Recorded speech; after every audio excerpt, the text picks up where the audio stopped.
Paul did extraordinary miracles. അവിടെ അസാധാരണമായ വീര്യപ്രവൃത്തികൾ ചെയ്തിരിക്കുന്നു. Hallelujah. Hallelujah. क्यों कैसा किया उसने? सामर्थ्य वाला काम किया. ആമേൻ. വീര്യപ്രവൃത്തികൾ ചെയ്തിരിക്കുന്നു. हालेलुया. भविष्यवाणी करता हूं आपसे.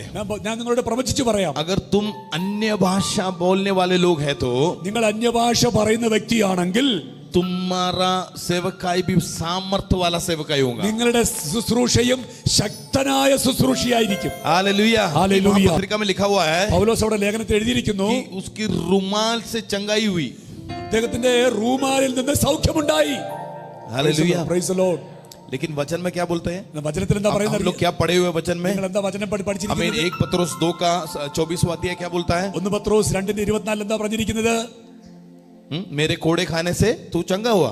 पहले बीमार पे കരങ്ങൾ വെച്ച് പ്രാർത്ഥിക്കും. पहले हाथ रखेंगे, ആദ്യം കൈ വെക്കും, फिर वचन बोलेंगे. എന്നിട്ട് വചനം പറയും. मेरे कोड़े खाने से तेरे पर चंगाई आया हुआ. എന്റെ അടിപ്പണരാൽ നിനക്ക് സൗഖ്യമുണ്ടാകും. नहीं तो भजन संगीता 103 का 3 बोलेगा. എന്നാൽ 103 സങ്കീർത്തനത്തിന്റെ 3-ാമത്തെ വാക്യത്തിൽ പറയുന്നു. वचन बोलेगा पहले, വചനം പറയും, हाथ रखेंगे, കരങ്ങൾ വെക്കും, तभी चंगाई होगा. ഇപ്പോൾ സൗഖ്യമാകും. कुछ लोग भी ऐसे विश्वास करते हैं कि ऐसे होगा. അങ്ങനെ വിശ്വസിക്കുന്നവർക്ക് അങ്ങനെ സംഭവിക്കും. लेकिन एक्स्ट्रा ऑर्डिनरी जो मिराकल है, എന്നാൽ ശക്തമായ ശുശ്രൂഷകന്മാർ, सामर्थ्य वाली सेवकाई है, ശക്തമായി ശുശ്രൂഷിക്കുന്നവർ हाथ रखने की जरूरत नहीं है. കരം വെക്കേണ്ട ആവശ്യമില്ല. हाथ रखने की जरूरत नहीं है. കരം വെക്കേണ്ട ആവശ്യമില്ല. तेरा रुमाल काफी है. ആമേൻ. നിങ്ങളുടെ കർച്ചീഫ് മതി. तेरा रुमाल काफी है. നിങ്ങളുടെ കർച്ചീഫ് മതി. वहां पे लिखा हुआ है, അവിടെ പ്രകാരം എഴുതിയിരിക്കുന്നു, उसकी रुमाल डालने से, പൗലോസിന്റെ കർച്ചീഫ് കൊണ്ടിട്ടപ്പോൾ, आमीन, उसकी रुमाल छूने से वह चंगाई हुई. ആ റൂമാലിൽ തൊട്ട് കഴിഞ്ഞപ്പോൾ സൗഖ്യമായെന്നാണ് വചനം പറയുന്നത്. वहां के शैतान, उसकी रुमाल गिरने पे शैतान बाहर चले गया. ആമേൻ. ആ തുണി വീണ് കഴിഞ്ഞപ്പോൾ ആ രോഗാത്മാവ് വിട്ടുപോയെന്ന് പറയുന്നു. आमीन.